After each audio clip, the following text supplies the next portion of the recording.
Sembah nuwun Pak, sudah rawuh dan Kota Pahlawan pun tadi sebelum Pak Eri hadir di sini sudah menyambut kami semua tadi. Untuk Kota Pahlawan dengan kebersihan, dengan tamannya ya.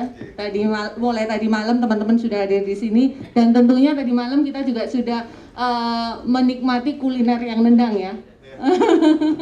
Langsung saja kalau gitu.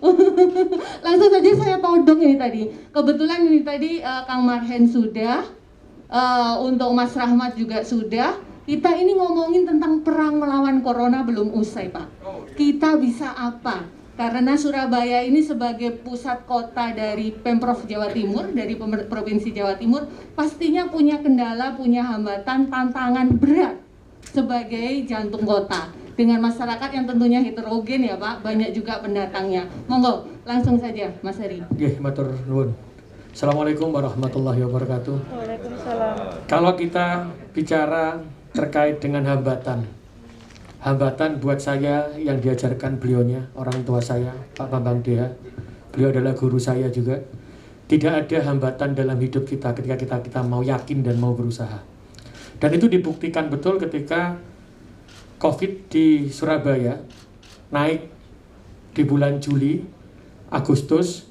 Tetapi ketika kita menjadi satu bagian stakeholder semua bekerja sama, tidak ada yang paling hebat di antara kita, dan akhirnya bisa Surabaya turun menjadi level 1 dan tidak lepas dari bimbingan Gubernur Jawa Timur melalui Dr. Joni. Apa yang bisa kita ambil kesimpulan? Setiap permasalahan itu pasti akan ketemu solusi ketika kita bisa berkomunikasi. Ketika kita bisa merendahkan hati kita. Dan bagaimana kita bersama melakukan prokes, sosialisasi protokol kesehatan. Dan selalu saya sampaikan, masyarakat ini bukan lawan kita, tapi pemerintah adalah sebagai pelayan bagaimana meyakinkan bahwa protokol kesehatan itu harus dilakukan bukan dengan cara kekerasan, dan itu dilakukan oleh teman-teman.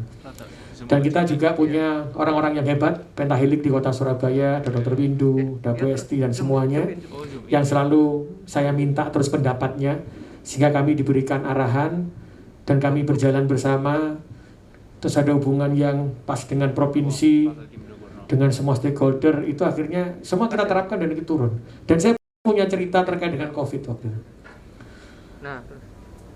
Surabaya pada puncaknya di bulan Agustus, Juli Agustus, kita membuka rumah sakit darurat.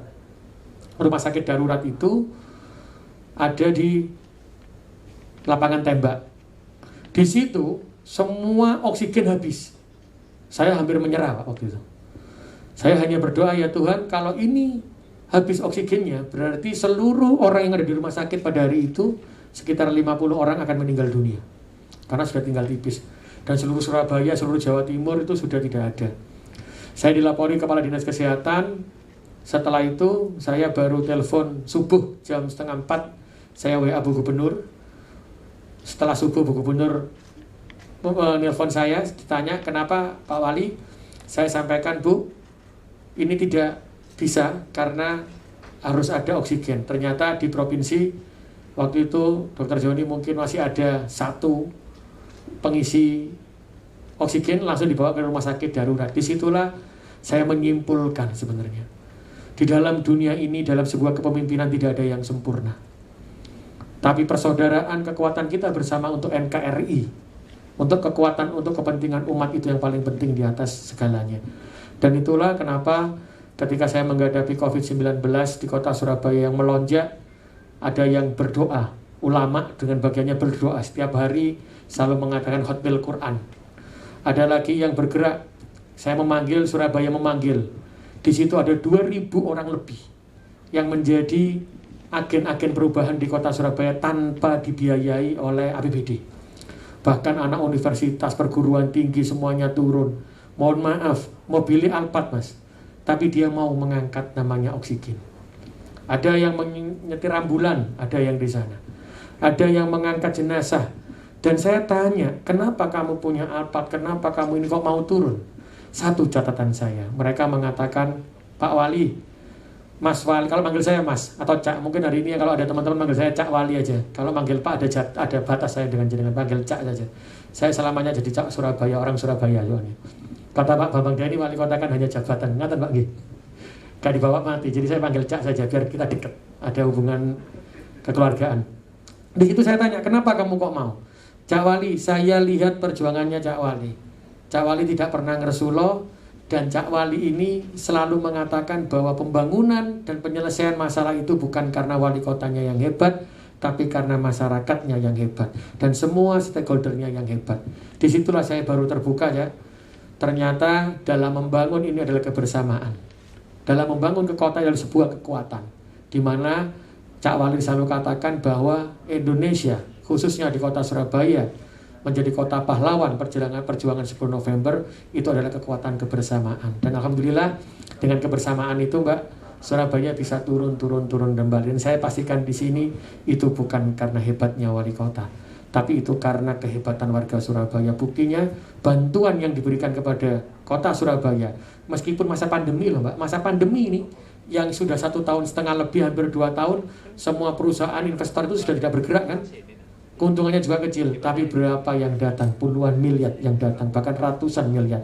Bahkan saya sempat terharu, ngapunten ketika ada orang yang datang, Pak Bambang saya laporkan, itu semuanya ngasih beras berapa puluh ton, dia datang nggak bawa apa-apa, Pak. Dia duduk di belakang. Saya bingung, ini kok diundang nyumbang ngopo gitu saya. Apa ya? Terus semua disebutin. Ini dia nggak mau disebutin nyumbang apa. Ini dari PT ini sekian ton, nggak mau disebutin. Tiba-tiba dia datang. Pak Wali, saya sama jenengan itu sudah merasa jenengan dekat dengan saya sebelum jadi wali kota. Saya nggak kenal beliaunya, tapi saya lihat visinya, perjuangannya itu, dan sekarang dibuktikan sama Pak Wali. Tiba-tiba ngasih cek Pak, isinya langsung 5 miliar Pak. Disitulah saya baru sadar, ya Allah, ternyata kekuatan kita adalah kekuatan bagaimana kita bisa menguangki uang dan menghormati orang lain. Karena kalau saya seperti diajarkan, kalau saya waktu ngaji dulu disebutkan lam yaskurinas malam yaskurillah. Siapa manusia yang bisa berterima kasih kepada orang lain, maka itu adalah manusia yang bisa bersyukur. Dan ketika bersyukur, maka Gusti Allah akan berikan pertolongan. Hari ini dengan kekuatan warga Surabaya, dengan doanya warga Surabaya, dengan tepos selironya orang Surabaya, pertolongan turun hari ini, maka Surabaya bisa menjadi level 1 seperti Kabupaten Blitar. Ya, level 1 ya. Zona Kemensosnya level 1. Zonanya kan sudah kuning semua toh untuk Sudah. Jawa Timur. Ya, karena aglomerasi saja sebenarnya. Dan itulah kekuatan kebersamaan sebenarnya, tidak ada lagi bagaimana yang hebat di antara kota. Karena hari ini model, mohon maaf Mbak, model Covid pun saya diajarkan beliaunya untuk selalu berkoordinasi, karena kepala daerah itu bukan persaingan, tapi kepala daerah bagaimana bisa berkolaborasi untuk mensejahterakan umatnya. Hari ini saya meneruskan perjuangan Pak Bambang Dea, beliaunya, saya bekerja sama dengan Blitar, mau ambil telur di sana Pak. Tapi saya ngomong sama Blitar, Pak Bambang, awakmu tak jupuk 2 kilo, kalau tak jupuk berasi, tapi lek wayahe ono bintek ojo lali, gawe hotel di Surabaya, saya gitu. Jadi inilah kolaborasi, insya Allah Covid segera berakhir lah. Dengan doa-doanya orang Surabaya kita bisa lewati itu.